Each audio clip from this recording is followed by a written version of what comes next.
कि ये फैसला पीएमएलएन ने तो किया नहीं है। पीएम इमरान खान साहब के वो क्लिप निकालें जिसमें आधा आधा घंटा उन्होंने तारीफ की है जज मोहम्मद बशीर की, और किसी को लड्डू बांटते, किसी को शीरीनियां खाते, कोई तस्वीर नजर आई। इस वजह से कि उन्होंने नवाज शरीफ को और उनकी बिटिया को, दोनों को 8-8 10-10 साल कैद की सजा दी थी कि कहीं कोई फैसला ऐसा वैसा ना हो जाए। यहां से प्राइवेट जहाज में बैठे, वहां उतरे, वहां जाके पैसे इकट्ठे किए, यहां ले आए, यहां कहीं, कि ये फैसला पीएमएलएन ने तो किया नहीं है। पीएमएलएन ना तो अदालत है, ना पीएमएलएन केयरटेकर हुकूमत है, ना पीएमएलएन इलेक्शन कमीशन है। जरा इमरान खान साहब के वो क्लिप निकालें जिसमें आधा आधा घंटा उन्होंने तारीफ की है जज मोहम्मद बशीर की, और उनको मर्द मोमिन कहते थे। किसी को लड्डू बांटते, किसी को शीरीनियां खाते, कोई तस्वीर नजर आई। ये जो दो अदालती फैसले आए हैं इमरान खान साहब और उनकी अहलिया के मुतालिक, उसके मुताबिक वो सवालात पूछ रहे थे, तो मैंने सोचा कि मैं इनफरादी तौर पे तो हाजिर हूं, जब भी आप कहेंगे मैं आपके सामने हाजिर हो जाऊंगा, लेकिन आपके इतने ज़्यादा सवालात थे कि कम से कम बार बार आप पूछ रहे थे कि आपका क्या पर्सपेक्टिव है, तो मैंने सोचा कि मैं अपना पर्सपेक्टिव आपके सामने और आपके ज़रिए अवाम के सामने रख देता हूं, ताकि फ़ैसला फिर आप कर लें। देखिए, पहली बात तो यह है कि ये फैसला पीएमएलएन ने तो किया नहीं है। पीएमएलएन ना तो अदालत है, ना पीएमएलएन केयरटेकर हुकूमत है, ना पीएमएलएन इलेक्शन कमीशन है। ये फैसला जिनने किया है, ये तमाम तफसीली सवालात जो आप पूछ रहे हैं, हम अपना मौक़िफ़ तो दे सकते हैं, लेकिन ये सवालात तो आपको उन्हीं से पूछने चाहिए जिनने ये फैसले किए हैं। तो पहला मुकदमा तो मैं आपके सामने ये रख रहा हूं कि ये मुकदमा ही अदालत का है, हमारा नहीं है। दूसरा, मैं आपके सामने ये मुकदमा रखना चाहता हूं कि ये जो फैसला आपके सामने आया है, इनमें से एक फैसला जज मोहम्मद बशीर साहब ने किया है। तो अभी मेरे दोस्त कुछ जिनसे मेरी बेतकल्लफ़ी है, मुझे कह रहे थे पेट्रोल के हवाले से हम आपको क्लिप दिखाते हैं आपके पुराने, तो मैंने उनसे गुजारिश की कि आप जरा इमरान खान साहब के वो क्लिप निकालें जिसमें आधा आधा घंटा उन्होंने तारीफ की है जज मोहम्मद बशीर की, इस वजह से कि उन्होंने नवाज शरीफ को और उनकी बिटिया को, दोनों को 8-8 10-10 साल कैद की सजा दी थी, और उनको मर्द मोमिन कहते थे, और कहते थे कि जज मोहम्मद बशीर से ज्यादा अजीम कोई शख्स नहीं है। तो भाई, आज जज मोहम्मद बशीर की अजमत को क्या हुआ? ये आज जो एतराजात उठा रहे हैं, जरा इनको उन क्लिप्स के हवाले से देखें जिसमें आप थकते नहीं थे जज मोहम्मद बशीर का नाम लिए हुए। तो आज भी तो फैसला जज मोहम्मद बशीर का है। तो वो वाला जज मोहम्मद बशीर गलत था और ये वाला जज मोहम्मद बशीर सही है, या ये वाला जज मोहम्मद बशीर गलत है और वो वाला गलत जज मोहम्मद बशीर सही था? एक बात इस हवाले से मैं आपको और भी बताना चाहता हूं। कोई आपको तस्वीर नजर आई मियां नवाज शरीफ साहब की कि वो किसी को शीरीनी या लड्डू खिला रहे हैं या खुशियां मना रहे हैं? हमारी तरफ से, मेरी तरफ से, मरीम नवाज साहिबा की तरफ से किसी को लड्डू बांटते, किसी को शीरीनियां खाते, कोई तस्वीर नजर आई? अब वो जरा आप खुद जाके चेक कर लें, और आप माशाल्लाह अवाम भी जो है, और हमारे बिलखसूस यंग बच्चे, कि वो जो दूसरों के दुख के ऊपर, दूसरों की तंगी के ऊपर, दूसरों की तकलीफ के ऊपर जो लड्डू बांट रहे थे, जो खुशियां मना रहे थे, वो क्या थी? तो इन दोनों चीजों को सामने रखेंगे तो आपको दोनों जगह का कल्चर आपके सामने आ जाएगा, और आपके सामने वो हिपोक्रेसी भी आ जाएगी, वो दोगलापन भी आ जाएगा जो आपको जज मोहम्मद बशीर अब और जज मोहम्मद बशीर तब, उसके ऊपर जो तबसरे थे, उनकी तकरार में आपको हकीकत जो है पता चल जाएगी। और मैंने आपको कहा कि यह फैसला अदालत का है, लेकिन भाई इस अदालत के फैसले के ऊपर तो अपीलें मौजूद हैं। अभी इसके बाद तो हाई कोर्ट में अपील है, उसके बाद रिव्यू है, उसके बाद सुप्रीम कोर्ट की अपील है, उसके बाद सुप्रीम कोर्ट का रिव्यू है। 3-3, 4-4 आपके पास अपीलें मौजूद हैं, और अगर किसी जगह पे झोल है अदालती कार्रवाई में, अगर फैसले में कोई झोल है, अगर आप समझते हैं कि फैसला सही नहीं है, तो आपको रिलीफ मिल जाएगा। मियां मोहम्मद नवाज शरीफ के लिए तो कोई रिलीफ नहीं था। सुप्रीम कोर्ट ऑफ पाकिस्तान को ट्रायल कोर्ट बना दिया गया।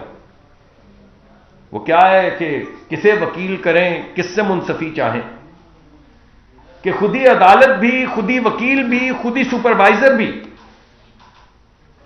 क्या हैरत की बात है कि पाकिस्तान की तारीख में सुप्रीम कोर्ट ऑफ पाकिस्तान को ट्रायल कोर्ट बना दिया गया और सजा दे दी गई जिसकी अपील कहां करें। अगर सुप्रीम कोर्ट खुद आपको सजा दे रहा है तो भाई अपील कहां करें।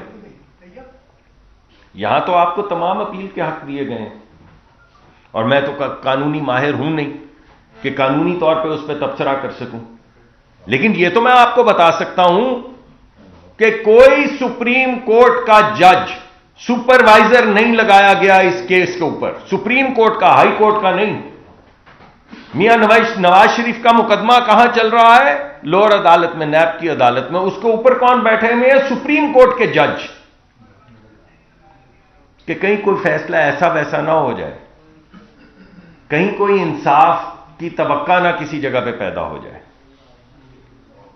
तो भाई ये फैसला, वो फैसला, ये वाला जज मोहम्मद बशीर, वो वाला जज मोहम्मद बशीर, आप किस बात की तकरार में पड़ रहे हैं? और फिर फैसला किस बात का है? फैसला इस बात का है, दो फैसले हुए हैं बड़े बड़े, एक एक करके चलते हैं। पहला फैसला यह है कि आपने जो तोहफे लिए वो डिक्लेयर नहीं किए। यानी जो तोहफा आपको मिलता है, मैं जब वजारत में था तो हम जाते थे बाहर टूर्स पे, तो हमें भी, खैर हमारी तो कोई इतनी हैसियत नहीं थी, मगर हैसियत के मुताबिक कोई ना कोई किसी जगह पे तोहफा दे देता था। सब तोशा खाना में पड़े, सब जमा हुए हुए, एक एक चीज, किसी रुमाल, कोई प्लेट, जो चीज दी गई तोशा खाना में जमा करवा दी गई। वो इस वजह से कि मुझे मेरी जाती हैसियत में तो किसी ने भाई तोहफे देने होते तो इससे पहले मैं जब जाता था तो मुझे तोहफे दे देते ना, कि वो डॉक्टर साहब आप तशरीफ लाए हैं, हमें बड़ी मोहब्बत है आपसे, ये तोहफा तो लेते जाएं। तोहफे तो उस वक्त मिले जब मैं वजारत में आया, और क्योंकि वो आपको जो सौंपी गई है जिम्मेदारी, उसकी वजह से आपको तोहफे मिलते हैं, तो मैंने उसी तरह सरकारी अमानत समझ के उसको सरकार के तोशा खाने में जमा करवा दिए। लेकिन यह क्या बात हुई कि आपने डिक्लेयर ही नहीं किए। चलें, आपको कुछ हक दिया गया खरीदने का, आप खरीद सकते हैं अगर आपके पास हक है, लेकिन आपने तो जमा ही नहीं करवाए तोहफे। और जो जमा करवाए, अब मैं वो बड़ी घड़ी की छोटी छोटी चीजों की तो क्या बात, आपका कीमती वक्त है, जाया नहीं करूंगा। जो जमा करवाया, जिसकी मालियत 3 अरब और 15 करोड़ रुपए थी, 3 अरब और 15 करोड़ रुपए की मालियत के जो हीरे जवाहरात वाले वो जो घड़ी और दीगर चीजें जमा करवाई गई, उनको अपने ही ब्यूरोक्रेट्स के जरिए, एक तरीकाकार है, एक कमेटी बनती है, वो बाहर से जाके असेसमेंट करवाती है, अपने ही ब्यूरोक्रेट्स के जरिए 2 करोड़ रुपए का डिक्लेयर करके 90 लाख में खरीद लिया। इससे ज्यादा बेहतर कारोबार क्या होगा? यानी वजीर आजम को, हम तो अक्सर एक दूसरे को मजाक में कहते हैं कि पता नहीं 1.5-2 लाख रुपए तनख्वाह होती है वजीर की, और कोई 1.5-2 लाख 2.5 लाख तनख्वाह होती है वजीर आजम की, तो वो भी करता होगा गुजारा जैसे तैसे करके। 5 लाख हो गई, लेकिन 5 हो गई है, वजीर आजम की 5 लाख हो गई है। लेकिन आप ये सोचें कि ये जो कार्रवाई है, 3 करोड़ 15 लाख रुपए की चीज, 3 अरब 15 करोड़ रुपए की चीज आप किसी से तोहफे में लें। 3 अरब पता है कितना होता है? 100 करोड़। 3 अरब 15 करोड़ रुपए की आप जेवरात लेकर उनको डिक्लेयर करें ये 2 करोड़ के हैं, फिर 90 लाख में खरीद लें, फिर 3 अरब या 4 अरब में बेच दें। अरे भाई, इससे ज्यादा बड़ा भला कारोबार क्या होगा? और आधे डिक्लेयर करें, आधे डिक्लेयर भी ना करें और जितने मर्जी में बेच दें। यह है वो मामला जिसके अंदर नॉन डिक्लेरेशन है, जिसके अंदर मिस रिप्रेजेंटेशन है, जिसके अंदर अंडर इनवॉइसिंग है, जिसके अंदर किसी हद तक स्मगलिंग और मनी लॉन्ड्रिंग है कि यहां से प्राइवेट जहाज में बैठे, वहां उतरे, वहां जाके पैसे इकट्ठे किए, यहां ले आए, यहां कहीं वो क्या वो कहा करते थे कि जनाब चोरी नहीं की थी तो तलाशी दे दो ना, तो फिर दे देनी थी ना। ये जो 9 वकील बदले, मियां नवाज शरीफ ने किसी केस में 9 वकील बदले, एक केस में गालिबन 9 वकील बदले, एक में 10 वकील बदले। मियां नवाज शरीफ के तो वही 2 वकील थे, वही चलते रहे, उन्हीं ने मुकदमा लड़ा है। रोज पेशी होती थी, रोज जाते थे, रोज आपके सामने आते थे, रोज जाते थे, रोज पेश होते थे, रोज शाम को आते थे, फिर अगले दिन जाते थे। तो यहां पे 1.5 1 साल, 6 महीने, 8 महीने, 9 वकील, 10 वकील बदले जा रहे। तो ये क्या हो रहा है भाई? ये कौन सी अदालती निजाम है? कभी वो कहते हैं कल आ जाइएगा, फिर अदालत कहती चले परसों आ जाइएगा, फिर वो कहते हैं चले वकील को ही भेज दें। ये वो जिस जमाने में बनी गाला में थे, मैं उस जमाने की बात कर रहा हूं, आपको याद होगा। यहां पे वो कहते थे अच्छा चले आप खुद नहीं आ सके, आखिरी मोहलत, चले एक और, चले एक और, चले शाम तक आ जाए। अरे नहीं आए, चले वकील ही भेज दें। भाई साहब ने वकील भी नहीं भेजे।